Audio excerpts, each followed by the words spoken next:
Welcome back to the AI Daily Brief Headlines Edition, all the daily AI news you need in around 5 minutes. Although today it is definitely not just going to be 5 minutes as we have a lot to catch up on. It has been a non-stop banger of a week. We got Genie 3, 11 Music, OpenAI's open source models, and of course GPT-5. And that has really crowded out the space for a lot of other consequential stories that have been happening along the way. So now we can talk about the other important stories that were going on this week. One that caught my attention that I think has fairly significant implications is Cloudflare getting into it with Perplexity. Now, to me, I can't shake the feeling that Cloudflare is at least as much here trying to just act as gatekeeper of the entire internet as they are trying to be good internet citizen. But let me tell you the story and you can make your own call on what you think is going on. The short of it is that Cloudflare has accused Perplexity of circumventing anti-AI crawling measures. This year, Cloudflare has put in place a series of proactive measures to ensure that websites can control whether or not AI companies can scrape their data. And given that something like 20% of the web goes through Cloudflare, they are a significant player in this space. Now, in a research report published on Tuesday, Cloudflare named and shamed Perplexity for using countermeasures to get around scraping bans. Their researchers wrote, "We're observing stealth crawling behavior from Perplexity. Although Perplexity initially crawls from their declared user agent, when they are presented with a network block, they appear to obscure the crawling identity in an attempt to circumvent the website's preferences. We see continued evidence that Perplexity is repeatedly modifying their user agent and changing their source ASNs to hide their crawler activity, as well as ignoring or sometimes failing to even fetch robots.txt files." Cloudflare claimed, "This activity was observed across tens of thousands of domains and millions of requests per day. We were able to fingerprint this crawler using a combination of machine learning and network signals." Now, similar claims were levied against Perplexity last year, with CEO Aravind Srinivas blaming third-party crawlers used by their platform. This time, though, a Perplexity spokesperson called the report a publicity stunt, adding, "There are a lot of misunderstandings in the blog post." In a longer response on X, Perplexity asserted that their crawlers are legitimate, writing, "This controversy reveals that Cloudflare systems are fundamentally inadequate for distinguishing between legitimate AI assistants and actual threats. If you can't tell a helpful digital assistant from a malicious scraper, then you probably shouldn't be making decisions about what constitutes legitimate web traffic. This overblocking hurts everyone. Consider someone using AI to research medical conditions, compare product reviews, or access news from multiple sources. If their assistant gets blocked as a malicious bot, they lose access to valuable information. The result is a two-tiered internet, where your access depends not on your needs, but on whether your chosen tools have been blessed by infrastructure controllers who will care more about your means. This undermines user choice and threatens the open web's accessibility for innovative services competing with established giants." Basically, what Perplexity were arguing is that their AI assistants are analogous to human assistants, looking up information in real time in response to user queries. Balaji Srinivas wrote, "Good rebuttal to Cloudflare by Perplexity. The core point is that an AI agent is just an extension of a human. So when it makes an HTTP request, it shouldn't be treated like a bot. Functionally, Perplexity is only making this request at the user's direction." Investor Jeffrey Emanuel wrote, "Why do I get the feeling that this is more about Cloudflare being able to insert itself as the middleman so that it can attempt in the future to take a cut of any microtransactions associated with the AI agents being allowed to view the content?" Now, to Cloudflare's credit, Balaji asked their CEO Matthew Prince to engage, writing, "What are your thoughts? If users couldn't delegate their actions to AI agents and all agent traffic was forbidden by robots.txt, then agents wouldn't be able to log in on behalf of users and perform actions. Perhaps robots.txt should get a new section for AI agents." Prince responded, "Yes, we're working on a new standard that's about to be adopted by the IETF to that end. I believe most reputable companies will adopt the new standard and most of these issues will be cleaner. One challenge is scoping the data gathered on behalf of a client. If my agent, which was built by company Z, reads the New York Times for me under my subscription, can it share that content with other agents from customer Z? What if my agent finds a great price on tickets to Fiji or a mispricing of a commodity?" Balaji said, "Another piece of this is that micropayments are now feasible and legal. So an updated version of that standard could include pay per request. Humans could fly free, robots could be banned, and agents could be told." Prince summed up, "Exactly. Utopia is humans get content for free, robots pay a ton." Now, at its core, the argument around the use of AI crawlers is about the changing nature of the internet economy. A decade ago, it was relatively simple. Websites allowed Google bots to scrape their data, and in exchange, they'd send you traffic to monetize. Then a combination of more competition from Google rankings and the use of search summaries made traffic dwindle. AI has, of course, supercharged this trend, with Google's AI overviews driving down clicks, although, as we'll see, they say that that's not actually happening.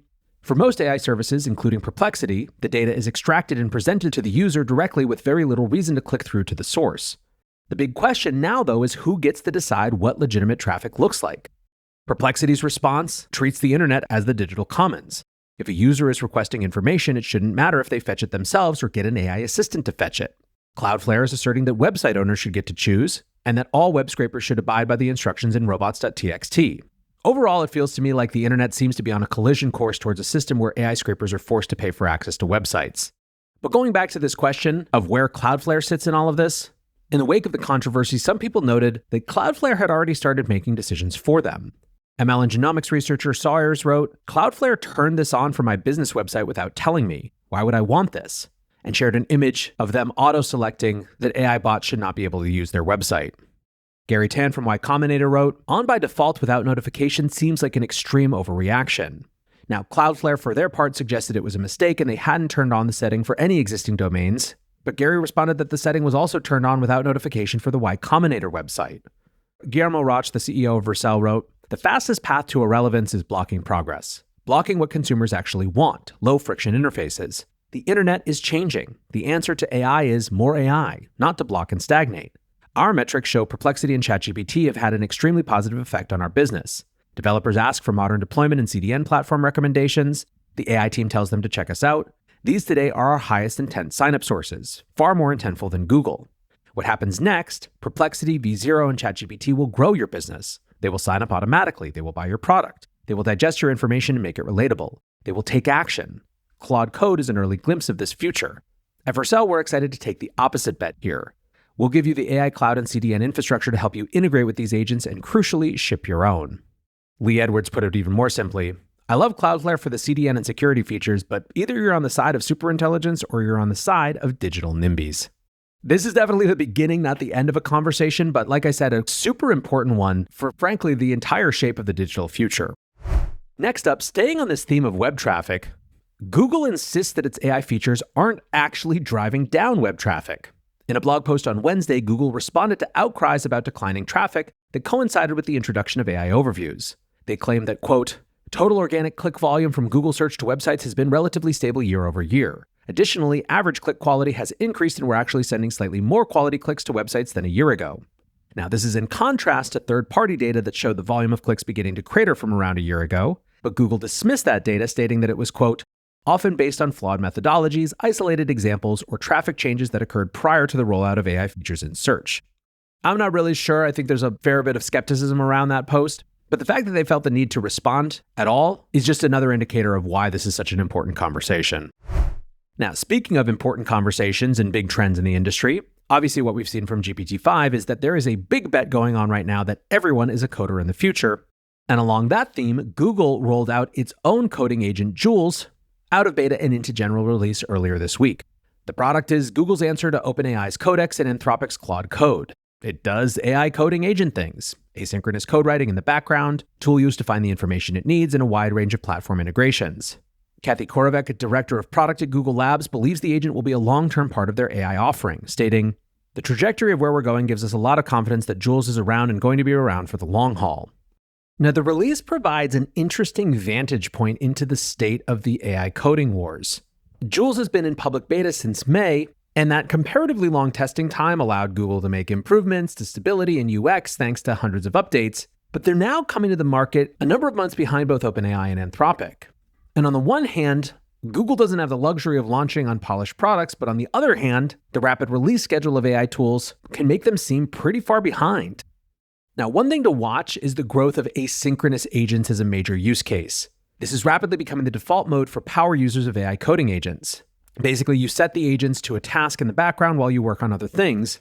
And while this is an extremely promising way to go about things from a productivity standpoint, one issue is that it burns through tokens much faster than if it were operating as a pair programmer or synchronous agent. Just another interesting dimension to this. Price is, as we've seen, coming down quickly, but is it coming down quickly enough? And indeed, that cost squeeze is another story that's getting some amount of attention this week. A pair of new reports are suggesting that the vibe coding wave has been, at least so far, a money-losing proposition for some companies. An anonymous source told TechCrunch that Windsurf had, quote, very negative gross margins before they sold to Cognition, meaning they were making a big loss on the average customer. Now, this issue has been hinted at for some time, but appeared to get more acute in recent months. More expensive models like Claude 4 Opus and the introduction of background agents meant power users were racking up huge bills. Windsurf was working on their own models in order to cut costs, with a source stating, "It's a very expensive business to run if you're not going to be in the model game."